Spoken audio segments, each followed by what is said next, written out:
Hello everyone, this is McCoy welcoming you back to the BLT 9 podcast.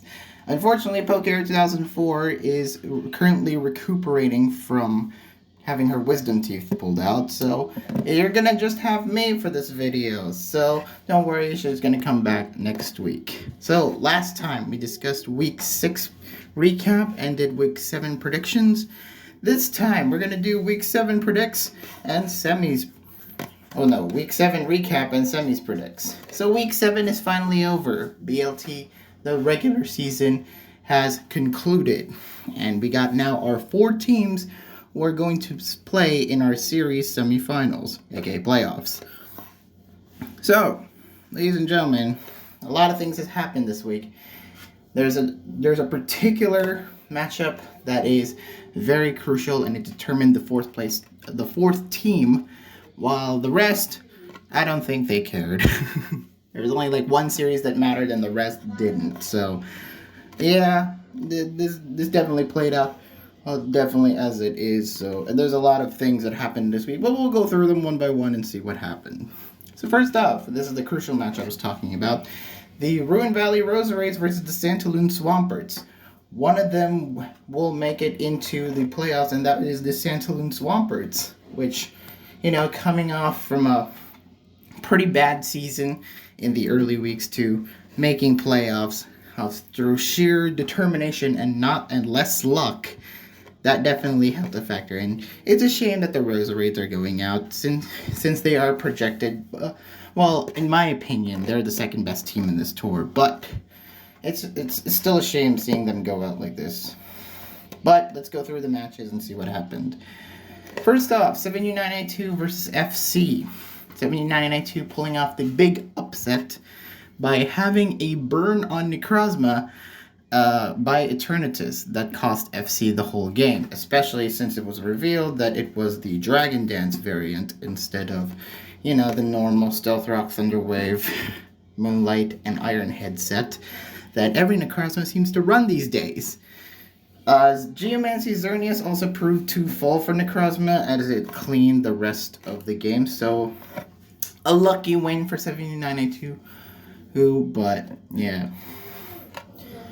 Next up, Bellower versus Blamax. I was not surprised, but Blamax won, especially in the manner that he did. First off, he brought Nature's Madness on his Tapu Fini, which was nice. MVPs of this game were definitely Bucephalon and Dragapult. Ghost Spam was a thing, as both were used pretty effectively against everything in Bellower's team. So just kind of swept, and Blamax took the win there. Next up, we got Zia Trip versus Failures. This was definitely an interesting game. Buzzwole catching Clefable with Poison Jab at turn 3 was pretty nice. There was also a point where Static activated in Victini. Fortunately, Zia revealed that he had Heal Bell, so that was a factor there. That particular Dragonite set, though, the Dragonite set of Waterfall, Flamethrower, and Heal Bell, that seems to pop off as of recently. Please let me know why in the comments. I'm definitely curious as to see why Dragonite has become like the bulky support. Well, I get Heal Bell, but Waterfall and Flamethrower? Interesting. Rest of the game definitely went exactly in Pero's favor, getting Coco to low health with Tapu Fini, allowing Weavile to just Ice Shard the rest of the game and win. Next up, Plas versus Dunox. There was not really much to talk about this game other than the fact that Plas used Foul Play on his Amoonguss against the already set up Cobalion, not only resisting it, but also getting the Justified boost, which in hindsight wasn't really the wisest choice, but towards the beginning of the game, towards that point, I guess Plas figured that it would just kill because it was already at +2, but it was at green. Of course it would live that hit. Rest of the game was Dunox in control, seemingly to outplay Plas at every turn, which won him the series overall. This was the game that decided that the Swamperts would go on to playoffs. Next up is Kyo versus Theo. This didn't happen, although I would have preferred to see it regardless. Anarchias versus Team Charm is next, and this definitely was a meme. Team Charm brought a modified red team, while Anarchias didn't, just brought normal. Credit to Charm, he did have a nice Sunny Day Espeon plus Charizard set, which proved semi-effective for a bit, but the real star of the show was Anarch's Quagsire, which pretty much destroyed the whole team. And the fact that Ivysaur was tricked thanks to Choice Scarf and allowing Quagsire to not live 2 earthquakes, which was unfortunate. Next up is Ladywriter versus TJ. Ladywriter brought Basculin along with some not so common mons. I mean, you got Scyther, you got Whimsicott, you got Guzzlord, and common but not so common, if you know what I mean. Charizard did get the lucky burn on the Aggron at one point, which was pretty unlucky. So yeah, Ladywriter had control for much of the early game, using Scyther well as a hard-hitting pivot. Especially, it was not Choice Banded, it was Boots, but its natural attack stat proved too big for Guzzlord, Eldegoss, and the like. Ladywriter did seemingly have the win until TJ played around with his Iron Barbs and Wish Togedemaru and Ribombee well against Scyther, claiming the surprise W. So you think TJ was going to lose, but a combination of Togedemaru and Ribombee, along with some good pivots, allowed him to pick up the win. Next up, Kither versus Dormoney. Another very big upset, this one. Game was pretty evenly contested in the beginning, but once Calm Mind Natu showed up and dodged being fully paralyzed from Staryu's Thunderbolt, it was able to sweep all of Kither's team and got the win there. Very incredible. Next up is SMB versus Fangame 10. I mean, Fangame did have the early lead by taking out Nihilega with Necrozma, but as the game went on, Cresselia started becoming more of a threat as it consistently walled special attacks and even had healer work with Chansey at one point. So yeah, Cresselia was able to tank most of Fangame's hits and was able to pick up the win that way. And then finally we got Lusco no Shoto versus Plunder. This was one of the most hacksy games I've ever seen in my years of watching BLT games. There was a lot that happened here. First was the early Draco miss on the Moltres. Then Garchomp run wild for a bit, and even taking out Zapdos Galar with him. Pretty nice. Focus Blast also missed Hydreigon. Those were the early highlights. Moltres tried to be the Rest Talk sweeper, but a combination of unlucky Sleep Talk turns, plus the Clangorous Soul Como put a stop to that, even though Moltres eventually killed Como by the end.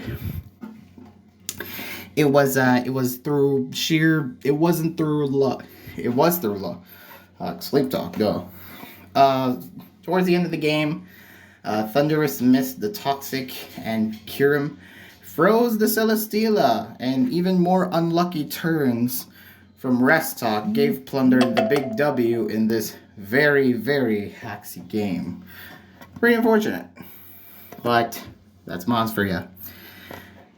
Next up, Dressrosa Dracovish versus the Majestic Milotics. Now you see what I talked about earlier about people not caring because both the Milotics and the Dracovish had too low of a differential to even have a chance in making playoffs. I don't know. But yeah, this was certainly the game that they had to go out on. First up was Jixi versus Piyush. Jixi brought a really hilarious rain team. He had Barraskewda, Kyogre, Dugtrio, Necrozma, and Clefable, which was really funny. Jixi, despite having +2 Dragon Dances, switched out his already set up Dust main against the G-Darm. I get it was Scarf, but could you at least try to Sunsteel Strike it? Okay. No? Okay. G-Darm burned Barraskewda by the end, which pretty much cost GXE the game, as Piyush by the end outplayed and won with the tried and true Geomancy Xerneas. Next up, Leroux versus Easy. This was a dead game, so unfortunate, but it didn't matter. Next up, Zurin versus Atrex Madera. Atrex had the early game here, knocking out both Lando and Ferrothorn. However, Victini was sorely kept in as Zurin's wincon, and Clef paralyzed the Tornadus, allowing Zurin to pick up the very safe W. Next up, Dugza versus Zello. This was a dead game. Again, I would love to see this, but unfortunately it wasn't. Revenge Killer versus Michael Derbest. This was a fun game that I got the predictions wrong. If Pokerek was here, she would absolutely crucify me.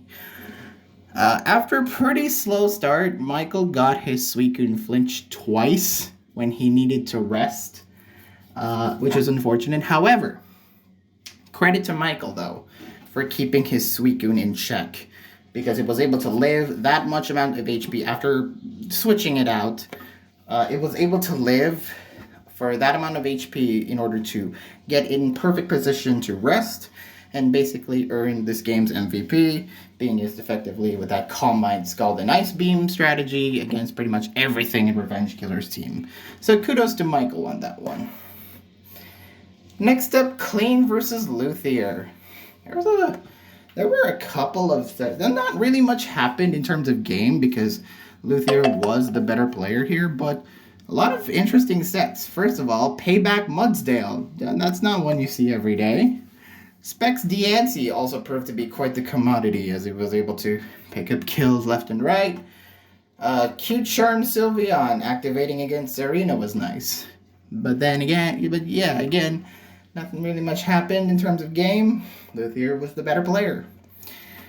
Next up, Crucify versus Splorge. This didn't happen. Ace Hunter versus Tobias. Ace Hunter picking up his second win.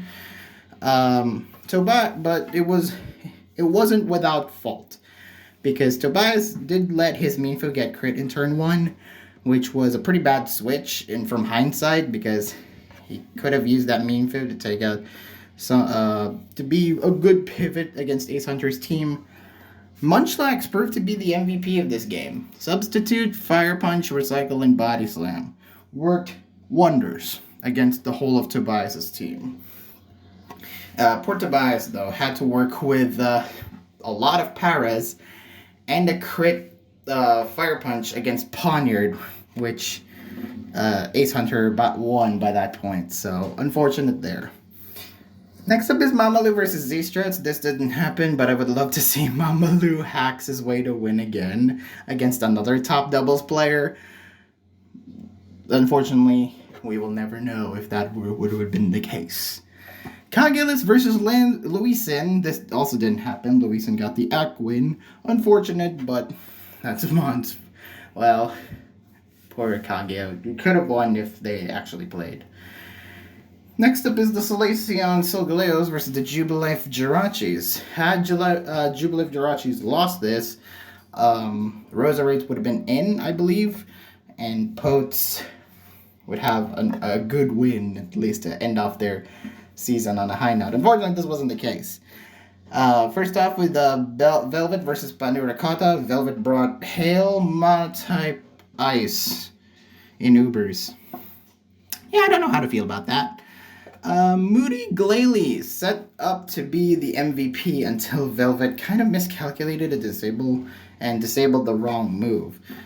She was trying to get a Flamethrower disabled against Eternatus, ended up disabling Dynamax Cannon, which, Flamethrower absolutely killed the rest of Velvet's team, which gave Panu the win in predictable fashion, might I add. Next up is Airfare versus Starmaster. This was a pretty interesting game. Heatran trapped Clef and killed it at the start. Airfare seemingly had this matchup down, even using Arctozol to kill Gastrodon, until Starmaster played around it with Slowbro and Dragapult, which enabled Star Master to pick up the very easy win. Well, not easy, but, you know, a good convincing win. Next up is Patek versus Staril. This was a fairly light game towards the beginning until Rotom Wash hit Gastrodon with Hydro Pump, which wasn't Storm Drain Gastrodon, unfortunately. So, yeah, Patek was able to pick up that kill, and Rotom Wash continued to just sweep through the rest of the game, which made Staril forfeit. Next up is Oris Mega versus Sheba. As much as I want to talk about this game,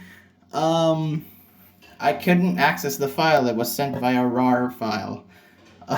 So, if anyone wants to give the specifics on what happened during Oris Mega versus Sheba, I'd be glad to know. Fortunately, I couldn't access it, but yeah.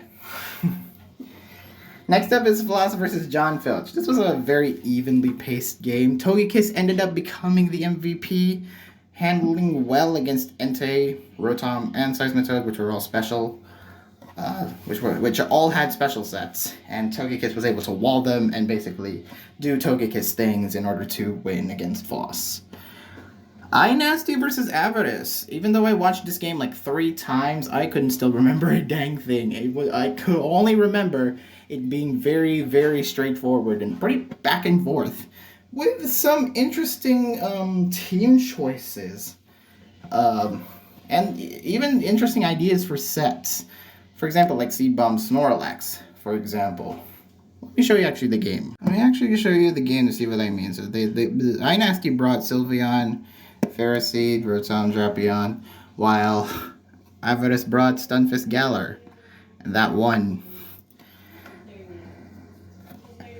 Next up is ABD versus Psy. First turn, Draco Meteor already Oko's Quagsire. Again, very eventful first turns that happened in these games, ladies and gentlemen. This was one of them. Gorex proved to be the MVP once again, claiming most kills with Poltergeist, and even killing Eldegoss with that set. ABD really proved to be a good user of Poltergeist. Even Silvally trying to late game sweep wasn't enough, as Goregeist, well, once it missed, and then second it hit the Power Whip and able to win the game there. Next up, Blitz versus Excelsior. Excelsior had control for the first couple of turns, paralyzing the Mienfoo and getting Carvanha to set up perfect as a switch and killed Coughing.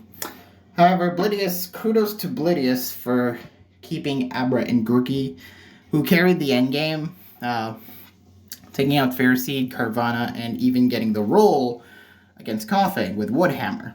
So that was a good win. Next up, Frexel versus Shadow Monster. I don't know why Frexel didn't post a replay of him beating Shadow. Just said one against Shadow Monster. GG. That's it. Finally, Poke versus Maki.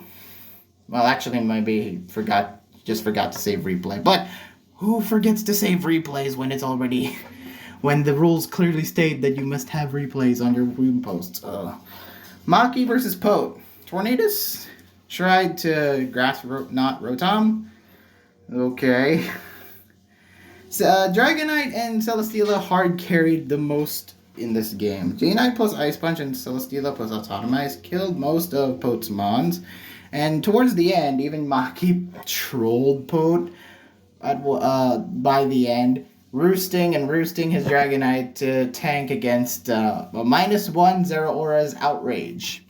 Yeah, Maki sure deserves that 7-0, ladies and gentlemen. Don't worry, no offense though. Good win by Maki. And finally, how fitting is it that the top 2 teams, the Sunny Shard Snorlaxes and the Lavender Laprases, just said, screw it, we'll tie. First off is Aberforth versus Royal Reloaded. The Kyogre war at the start was really funny. Royal Reloaded, Kyogre won that little affair with the crit. Iron Defense Ferrothorn was good little strat. The main thing that happened in this game, though, was, once again, just like with the FC game, exactly like the FC game, Eternatus burned Necrozma, which revealed to have weakness policy, and it was burned. So yeah, you can imagine how that went out. Yveltal ended up beating Calyrex and Royal's own Yveltal at the end. Good win by Aberforth. Next up is a Fragments versus Roginal. I expected both of them to bring meme teams in OU, and they succeeded. Both have really meme teams, from what I remember, and the biggest meme and the MVP of this game actually went to Fragments' Jirachi, which is Demon Jirachi, because it had weakness policy, cosmic power, stored power, and drain punch. Just destroying and sweeping the rest of Raji's team. So a good win by Fragments, but man, holy hell, Jirachi is too good. Next up is Ninja versus My Java. Turn 1 static activated on Torn. Ouch. Finny trapped Slowking, showing potential there. It was nice for Finny to get the Whirlpool and the Moonblasts in order to trap Slowking and beat it. After some good solid turns, Zapdos trapped by Heatran, and My Java really couldn't do anything about it. Tried to do Hurricane against Heatran, but Heatran just kept on living. Didn't even bother roosting, it just let it sack. And yeah, the ending saw Ninja tanking Weavile's triple axles with Crocodile. Maybe My Java would have won if Weavile just hit 3 triple axles, because it was going up against Buzzwole and Zeraora. So maybe he would have won, who knows.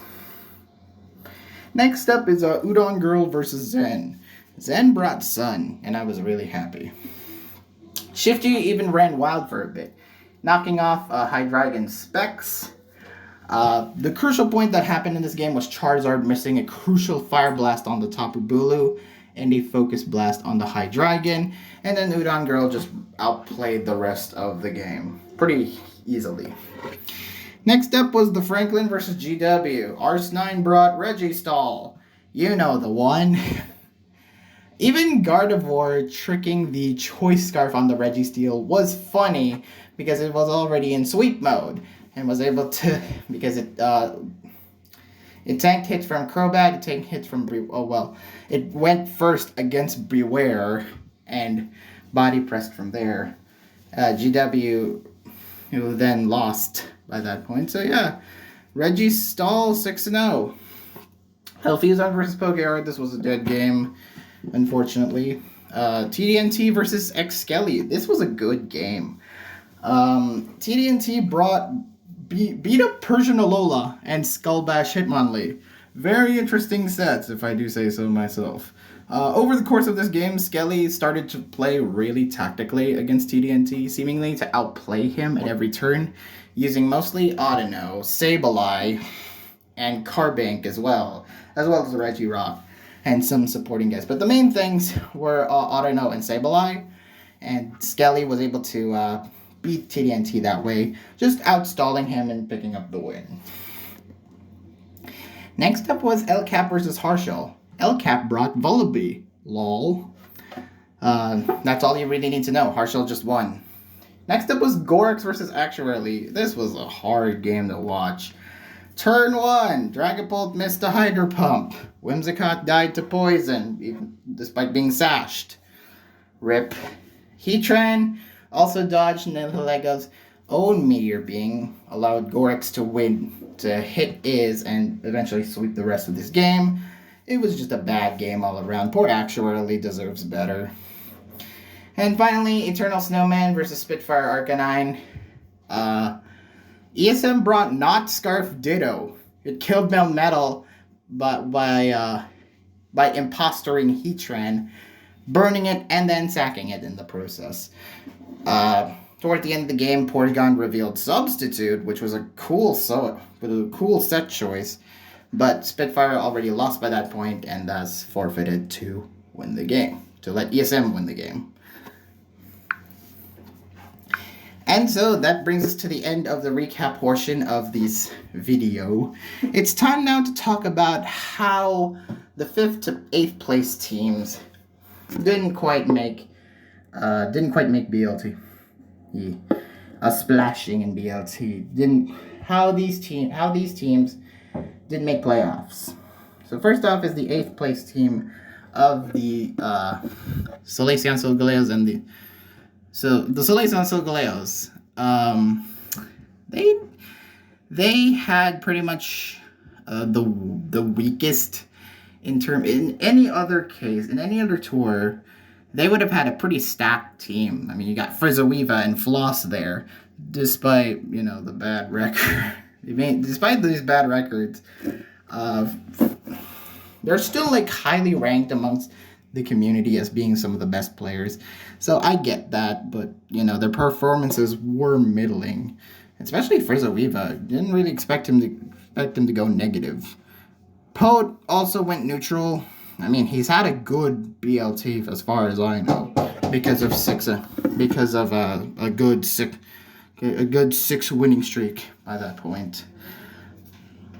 Shadow also impressed in doubles, a good 3-3 record as well. Airfare also did well. Rim Sitby, definitely the highlight of the Solgaleos, in my opinion. Very good Ubers player. Very good pickup for only 4K.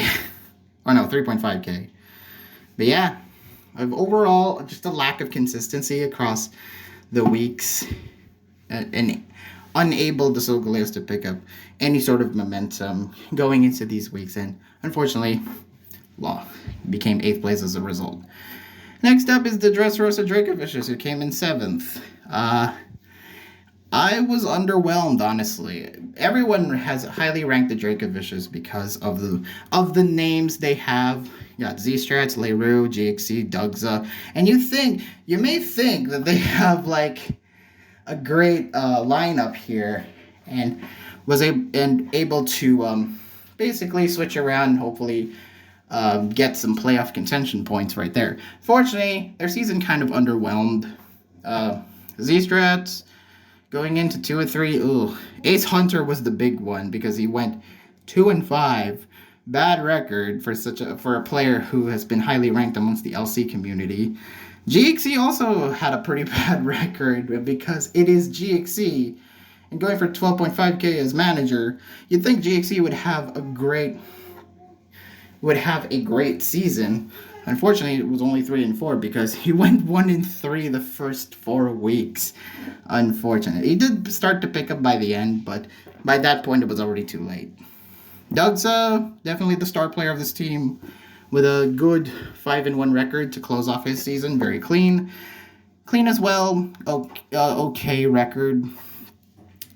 Cogulus, Revenge Killer. The Cogulus was also a player who I see a lot of people highly ranked, especially since his performance in BLT 8 was really impressive. Unfortunately, going into this week, getting 1-3 definitely was a bad rep. Revenge Killer also impressed. Zurin also impressed, but the rest couldn't really carry wins as I would like to have hoped. So yeah, underwhelming season for the Dracoviches, and I hope they come back stronger. Next up is the Milotics. Too Many OU, aka the Too Many OU team. It was great that they got Michael their best and Luthier, and both got to end off their season on a high note. But this is the problem I have. Too many OU players, and it was hard to really adjust from OU up to the lower tiers because you had to fill up your slots immediately. I mean, they got good pickups. You got Tobias, you got London for lower tiers, you got Mamalou for doubles. But then you just have to switch around. You got Splorsh as well.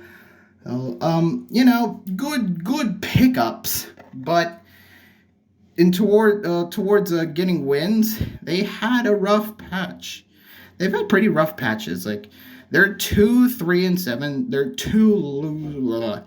The 7 losses they had in both weeks 2 and 4. Also, the 4-6 loss against the Swamperts really cost the Milotics' chances for having playoffs. Despite, their top players having great records. Even Mamalou can enjoy a 4-1 record. The rest of the Milotics couldn't carry the wins. And overall, just too many OUs. Too many OU players really cost them the chance at the playoffs. So unfortunate there for both Krang and Easy. Hopefully they come back. And finally, we got the Rosaries, who had, quite honestly, the second best team in the league, as I've already mentioned. However, as good of look at these names they got. SMB, Onarchius, Plas, Kyotoshi, Kither, Los Ganoshoto, Kev, this is 7992, Ladywriter. All great names, and all have definitely impressed. Most of them having positive records to go along with them. Unfortunately, their season has just been mediocre. They haven't had like that standout win. Well, until week 6. And that caused them to have chances at playoffs. And then week 7, they just got beat by the Swamperts. But yeah, overall, this team has been really middling. And that's unfortunate considering, the level of players that they got. And all of them having great individual records. Unfortunately, as a team, they just couldn't break out of either the out of the tie locker rooms as they got against week 2, 4, and 5. The rest ultimately played decently. But yeah, it was a good run for the Rosaries. But unfortunately, their mediocre performances wasn't just good enough, and credit where credit's due. At least they had a chance, a sliver of a chance against the Swamperts. But yeah, it could have gotten so much better. They could have gotten a much more dominant season, like they did last year. And so that brings us to the end. Now it's time for the big one, semifinals predict, which is this one right here. So, Lavender Lapras is the number 1 seed against the number 4 seed, the Santalune Swamperts. I'm not going to spend too much time predicting these games because you know who I'm already going with. And if Poker was here, you know what she's already going to go for.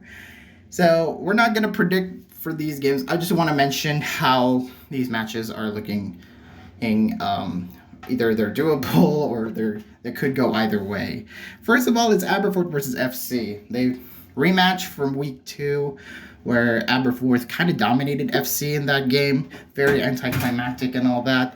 But yeah, this a very anticlimactic win from Aberforth. But FC could just easily pull this back, especially since it's playoffs.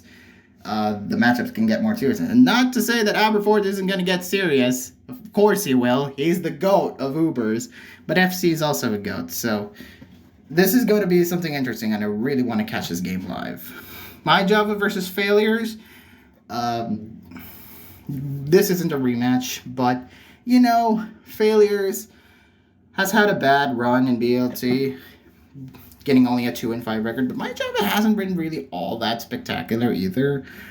So this is going to be interesting, and I really hope that either of these players impress going into this week. Harshal versus Blamax, low-key, this is the matchup. This is my personal favorite matchup of the week, because not only were they teammates from the Turtwigs last year, but Harshal and Blamax are just so good at OU that you can't really say who wins, because it could really, really go either way. So, yeah, good.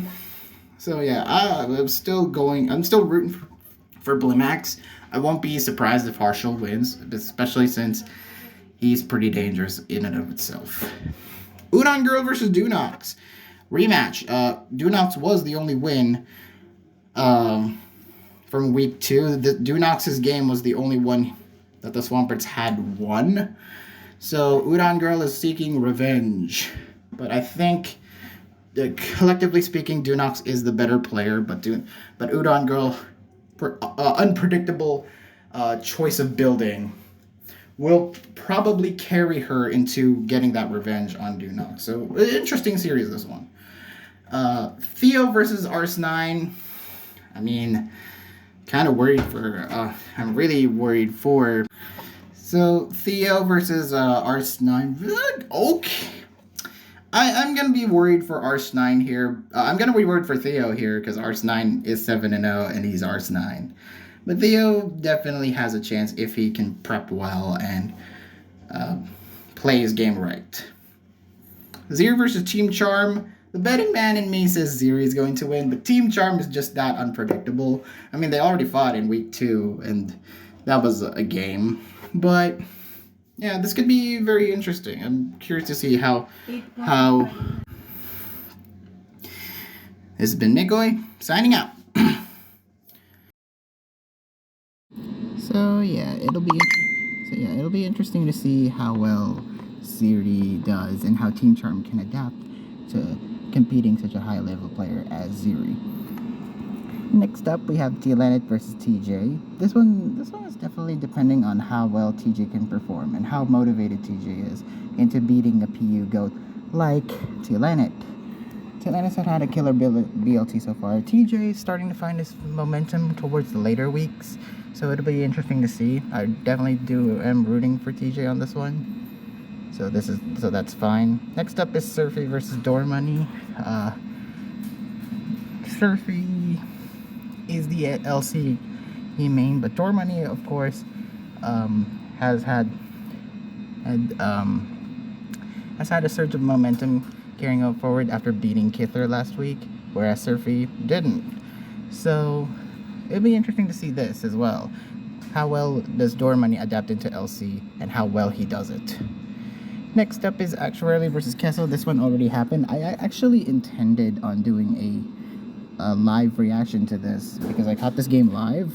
However, I fell asleep for the first couple of turns, so I didn't follow through with it.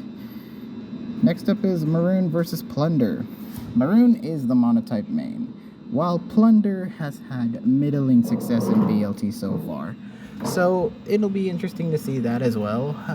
I do hope that Plunder does well for this one, and I hope certainly depending on matchup as well, because it's monotype, so that's gonna be a factor in regardless. And now I can actually move on to the predicts that I want to do, which is the Sunny Shore Snorlaxes versus the Jubilife Jirachis. First up in SSUbers, we got Neminger versus Panera. Both players have had very average success in BLT so far, although Panu has had better play, and we've seen better performances from Panu, especially the one against Michael, where he absolutely dominated that one. That was great. Meanwhile, Neminger hasn't had a standout performance so far, so this one should go to Panu. Next up is Zen versus Star Master. I don't think this will be any close at all. Star Master 6-1, very impressive. Meanwhile, Zen, as good as Zen is, I think Star Master is clearly the better player, so this should be easy. Tdmt versus Starreal. Tdmt definitely is the better player. This was a rematch from week 2. However, Tdmt was the better player in that one, so I think I'm gonna go with him again, even though Starreal could just easily win. So yeah, this is gonna be an interesting performance as well. I would love to catch this game live if I can. I'm pretty sure they're gonna be playing late, like last time, so we'll see. We'll see what happens.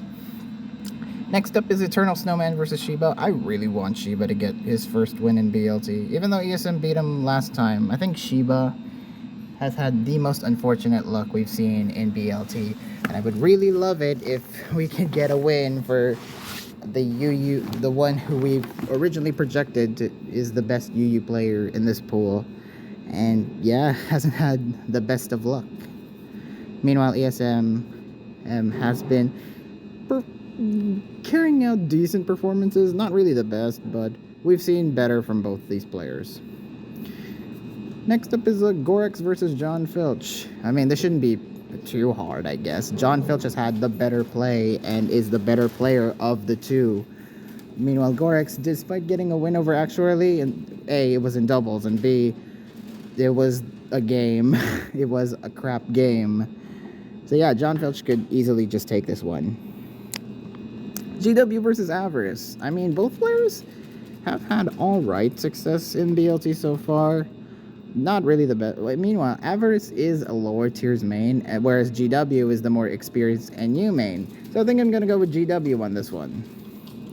Next up is Ninja versus Psy. I feel like if GW fought Psy and Ninja fought Avarice, this would have been an even closer series than it already is. But I think Ninja has had the better performances in Theo, so I think I'm gonna go with him. Despite I could easily see Psy winning if he preps well, but I think this is Ninja's game. Next up is Taz versus Excelsior. I feel bad for Excelsior. He's haven't had the best luck in BLT. Meanwhile, Taz continuing to be the LC GOAT. Very, very impressive record to go along with it. So I think Taz should easily win this one. Next up is Crunchman versus Frexel. I heavily expect both players to meme, even though it's not going to be likely the case because Frexel loves to spite me, and Crunchman loves to bring unconventional sets that even I get mind blown off. So yeah, this is going to be an interesting game. I think I'm going to pick Crunchman on this one because he has had the better record. Also, he was undefeated for a bit. So, this shouldn't be too hard. And finally, we get Attribute versus Maki in Monotype, the hypest of mono matches. Both players are absolutely fantastic in Monotype, Maki being 7-0 and Attribute being the GOAT. I think Attribute is the one who could beat Maki's undefeated streak, and so for that reason, better player between these two, absolutely GOATed player, I'm going Attribute. And that is the end of the BLT9 podcast. Tune in next time when we talk about semis recap and finals predicts. We're getting into the final stages of BLT and who is going to take home between these four teams, who is going to take home the trophy. We better wait and see. But until then, thank you all for watching. Please like this video, leave a comment, subscribe, click that notification bell so you wouldn't miss any of my videos once they come out. And I'll see you next time. And hopefully Poker will be here. Once again, this is Mikoi, signing out.